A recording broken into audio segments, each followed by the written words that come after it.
Alright, so the first thing we need to do is just separate out what can work for a suit bag and what cannot. So something like this is going to work for a suit bag. It's not too soft, not too thick. This is kind of the softest we can go, this cotton. Anything softer than that really won't work. Something like this is just too soft, can't really work. So anything that's too soft, too heavy, a denim, it's just going to be too heavy with all of the seams turning around. Denim, no. This, it's really the softest we can go. Even this, I would say, is probably a little bit too soft. A little bit softer than this.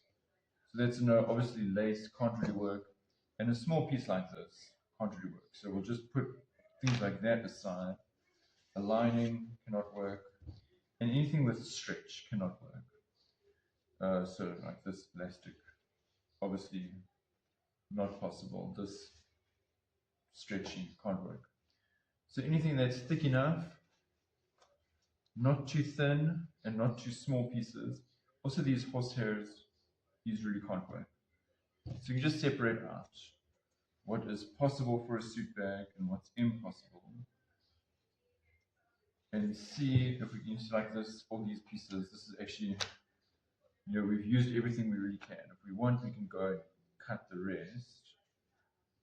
But for now, probably not really worth the drama. So something like this is usable, but we'll have to, just take out this. Remember, this was where we were practicing the buttonholes. So we'll just take that out and then be able to use this piece. And the same for these fitting samples. We can use it, we just have to take out any seams because we have to have a completely flat piece. So anything like that, you can just get rid of that. Anything that has a seam, I'd say don't really want to unpack because time-wise, it's not really worth it. So anything that where you can get a flat piece, you can use that. Is it making sense? So at the end of the day, we need enough fabric for this shape.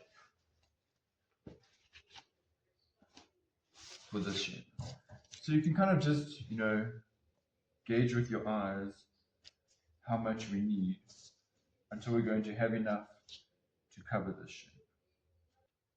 So number one is we do need to iron.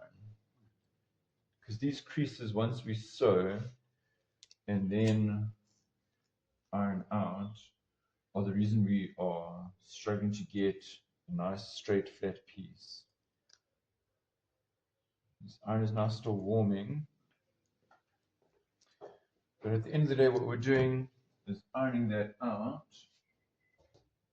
and we're wanting to get straight edges everywhere. So this curve, straighten. This is going to become a little bit higgledy-piggledy as we go. And of course these small pieces that we cut off, we're going to use later as stuffing. And now we can just soy them.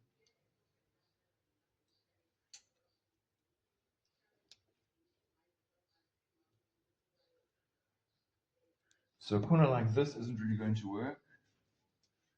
We can just straighten that out, get everything straight. Doesn't have to be square, but it needs to be straight.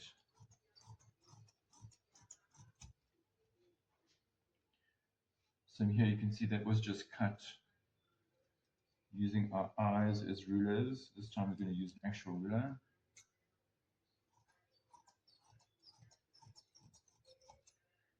Salvage like this is fine. We're just going to cut that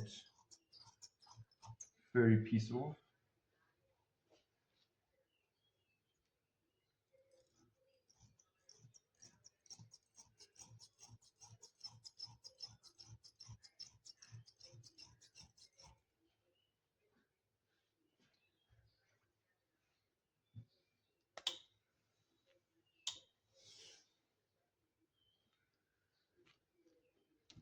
And then same here, we need this to be straight. We can't have a corner like that because we're just going to join straight edges. Doesn't have to be square, just has to be straight.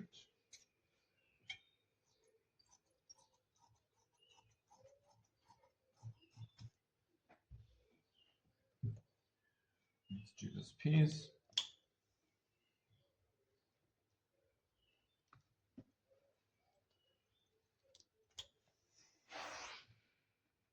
Now, so again, it doesn't have to be square, it just has to be straight.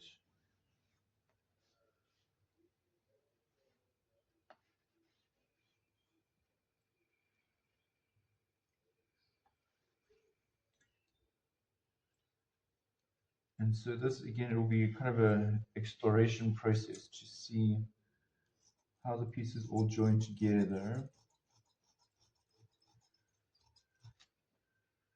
But this time we're going to join them right sides together, overlock, and push the seam to one side.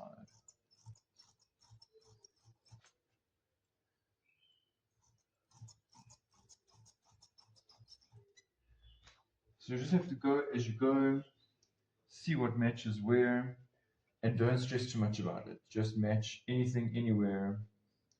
So here, we'll stitch 1 centimeter seam allowance.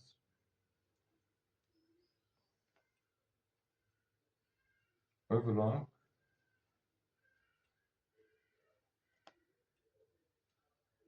Press to the side. Top stitch. And then again straighten. Straighten, straighten. So you can then have a new straight edge to join to another straight edge. And just keep puzzling it out like that until we have a big enough piece. Absolutely, I think this is going to be super nice. Much less bubbles than what we usually have. And yeah, easy peasy, everything's overlocked. Everything has a top stitch. And yeah, you know, in this case, we've done it more straight. It can be diagonal, it can be anything, as long as obviously we're joining straight edges, because otherwise it's not going to work. And then at the end of the day, once it's big enough, we can then trim it down to the exact size that we need, which is this template. So let's do that. Let's trim it down. And then you'll see it's written here, turn 1.5 plus 1.5. So maybe let's put a number 1 on that. I'm going to write a number 1 here in a minute. Because once we've trimmed that, the next thing we'll do is turn this. Will be towards the wrong side because this is now the right side. So we'll turn 1.5, 1.5 and do a top stitch. Let's make it fashion. All right, so yeah, there we've got the top edge, turn 1.5, 1.5. Here's the bottom edge, turn 1.5, 1.5. So now the next thing I want to do is first put the straps on. It's easier to do it while everything is still flat and open. So the straps you'll see here, step number 2. Now we're experimenting a little bit with the strap. So you'll see here it's written 60 by 6. That is the shape of our strap. You know, it was actually once written here in a disappearing pen and then ironed on top of it.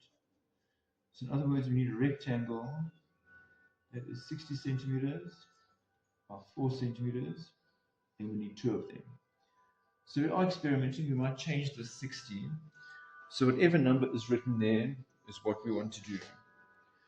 So just one thing on this, on the strap topic, because we're now grabbing it by hand, obviously again it can't be something stretch, can't be something too soft, and also we want it to be on the warp grain because we don't want to stretch out. So you can check which one has a little bit of stretch. Some fabrics it's difficult to tell which one is warp and weft, then it's not really going to matter, but definitely not on the bias. So you can just check, find a fabric, check which is warp and weft. If you can't tell the difference, see this one, there's a little bit of stretch there. So we don't really want the strap to be running this way. We'd rather want the strap to run this way where there's no stretch. And absolutely not on the bias because that's going to be too stretchy. So like this one you can tell, it's difficult to tell on this one. Oh, you see that one's much more stretchy. So this fabric would be better to run this way, the strap. So let's draw that strap out, 60 by 4, 2 of them. All right, there's the straps, looking fashionable, not stretching. So here I don't have it written actually. The seam allowance is going to be 0.5 centimeter. And just one important thing, I'm going to flip that over, stitch 0.5 centimeter seam allowance, and then we're going to first iron that seam open and then flip it around, because we want this seam to be, we want the handle to be flat. We don't want there to be too much bulk on the one side, because we're later going to have to turn it here, and that will just create way too much bulk in one place. So we're going to stitch 0.5 centimeter seam allowance, iron those seams open, and then flip it around and have that seam running straight down the center. Let's make it. Oh, look at that, so fashion. I think it's tough to see on the camera that, what is it called, a seam in the center, super fash. So you'll see here it says turn 2 centimeters at both ends. So in other words, fold it up 2 centimeters like that.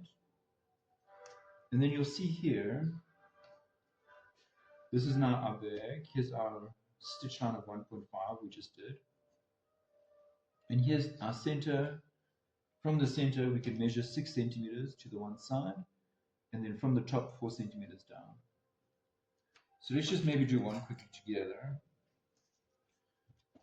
So if you want to iron this, you can.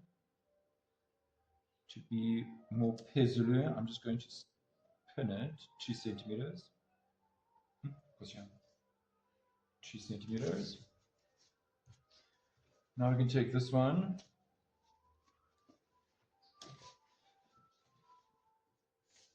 On the outside, you can find the center.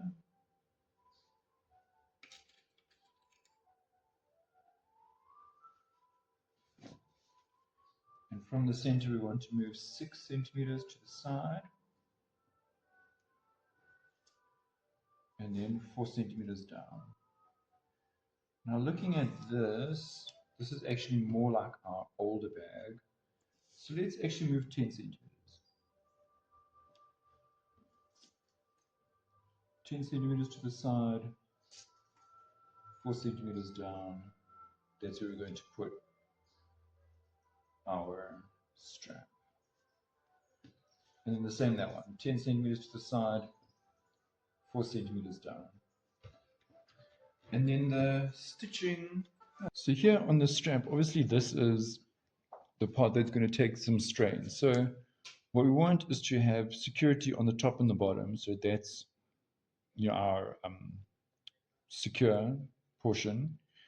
And then we want this little X. I know it's tough to see because this is now navy on black, but you understand, this is where the tension of the strap is. So here and here, top and bottom, is where we want the strength.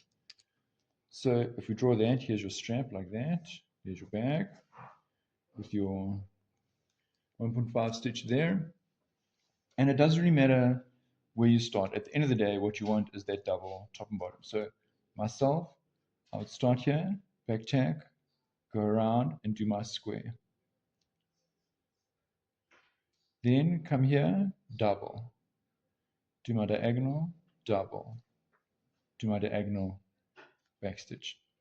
Whatever you do, however you want to slice this cookie, because you can also first, back tack, diagonal, diagonal, double, square, back tack. Whatever you want to do, as long as you've got a double, close the sides, make an X. It's going to be fashion. Now, the last thing we'll do, put it here. Let's see, 1, 2.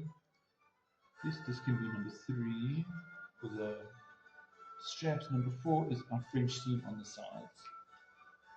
So you'll see here 0.5 centimeter and then 1 centimeter. So your French seam, you start wrong sides together, 0.5 centimeter, and then your iron, flip it around and stitch 1 centimeter. And then that will grab all of those small hairs. So you won't see any small hairs coming out there. So yeah, it's just a French seam down the sides, half a centimeter and then 1 centimeter, so it becomes 1.5 as our seam allowance in total. And there we have a new fash bag of high fashion. Yeah, let's finish that one off. And there we have it, the most fashionable tote bag you ever saw in your whole entire life. Now over here, one thing that we noticed is that, because we're joining all these smaller pieces, sometimes it's not exactly rectangle when you get to it. So always just be checking. When you fold this in half to join the sides, just check that this is actually the same, or you can just trim it down a little bit. And then always check things like this, little loose threads like that. You can always just neaten it up, get it to that fashion pezuru level. And there you have it. Look how fabulous is that.